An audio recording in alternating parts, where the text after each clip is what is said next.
Hi friends. Have you ever stood before an ancient Indian temple and wondered how these massive stone structures have endured for more than 1,000 years? These marvels were created by visionary builders who blended natural laws with precise design and sacred geometry. In this video, we dive into how these temples were crafted to survive earthquakes, gather subtle energies, and shape human awareness through sound and structure. Today, we uncover the hidden science behind India's timeless stone temples. Let's start. In an era without modern concrete, power tools, or complex software, the ancient architects known as Sthapatis built structures that were designed to last for millennia, enduring earthquakes, floods, and the passage of time. These temples were not just religious sites. They were highly calibrated scientific instruments engineered to harmonize terrestrial energy with cosmic forces. This engineering begins with the Vastu Purusha Mandala, the fundamental blueprint of this sacred science.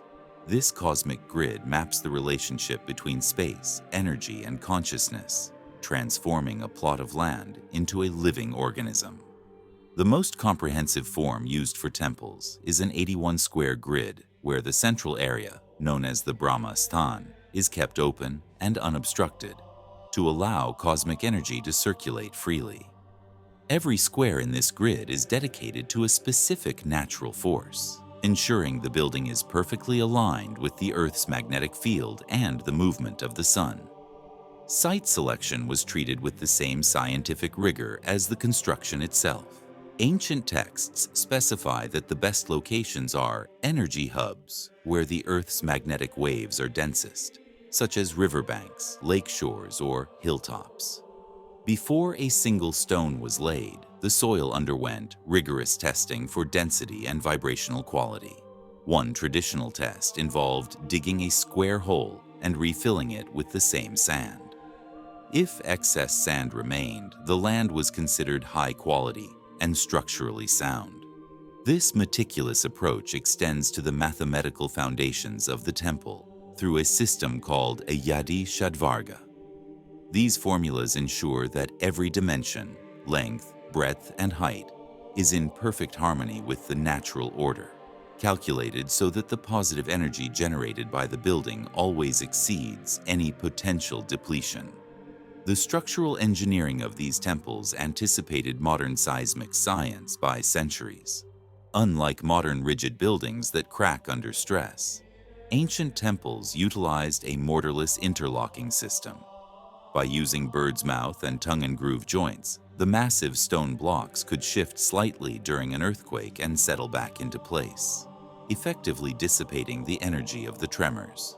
Beneath these towering structures, builders often employed sand bed foundations, which acted as a base isolation system to decouple the temple from violent ground motions. The iconic towers themselves utilize tapered massing, progressively reducing weight as they rise to keep the center of gravity low and provide inherent stability against lateral forces like wind and earthquakes.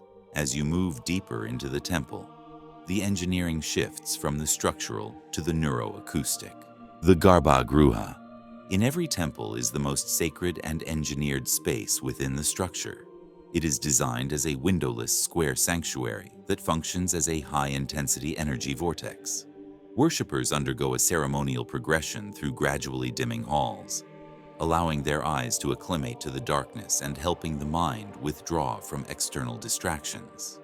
Acoustically, the Garbhagriha acts as a reverberant chamber where solid stone walls reflect sound waves to create a prolonged echo.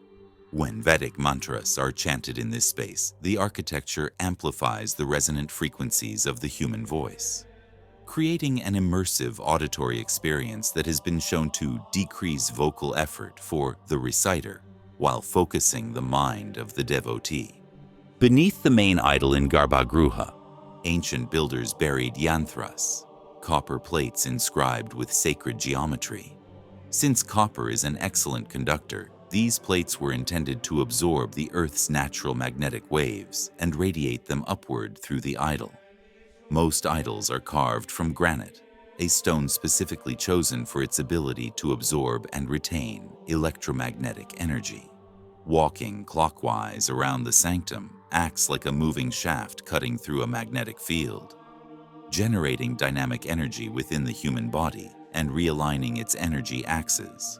This energy exchange is further enhanced by the composition of the idols themselves, which are often made of panchaloha, a five-metal alloy of gold, silver, copper, iron, and lead or zinc. Each metal is selected for its conductivity and its association with planetary energies, creating a tool for spiritual growth that is both durable and energetically alive. Even the exterior peaks of the temple tower, the Kalasham, serve a practical protective function, because it is the highest point in a village and made of conductive metals. The Kalasham acts as a lightning rod, channeling electrical impulses safely down to the earth and protecting the surrounding area. Inside these metal pots, ancient builders stored grains known as navadanya, creating a survival seed bank for the community in the event of catastrophic floods or famines. Similarly, the temple Dwajastambam acts as an antenna to receive cosmic rays and conduct them down into the temple premises, symbolically likened to the human spinal cord. Dwajastambam is often constructed with 32 rings to mirror the 32 vertebrae of the spine, guiding the flow of spiritual energy. Much like life force moves through our own bodies, the rituals performed within these walls, specifically the use of mudras and mantras, are deeply rooted in human neurobiology. Mudras are hand gestures that influence the nervous system through bioelectricity and neuroplasticity, because the fingers have a disproportionately large representation in the brain's sensory and motor cortices. Every intentional gesture sends powerful signals to the brain. Pressing specific fingers together creates a neural loop that can enhance brain waves associated with relaxation and deep meditation, such as alpha and theta waves. Research has even shown that certain mudras can significantly lower blood pressure and improve heart function by engaging somatic sensory pathways. Chanting mantras works in synergy with these gestures, synchronizing the brain's auditory and motor circuits and stimulating the vagus nerve to promote a state of mental calmness and reduced stress. The ancient Indian temple is far more than a monument of stone. It is a holistic integration of structural engineering, material science, and neuroarchitecture. It was designed as a sacred battery to charge the human spirit, using every element from the mathematical formulas of the foundation to the metallurgical secrets of the idol to nurture well-being and maintain harmony with the universe. This legacy of the Sthapatis stands as a testament to a civilization that understood the deep connections between our environment, our biology, and the cosmic order. So, friends, if you like this video, just like it. I will be bringing many more informative videos from here. To receive them, please subscribe to our channel and keep the bell on all. Thank you for watching. Namah Shivaya.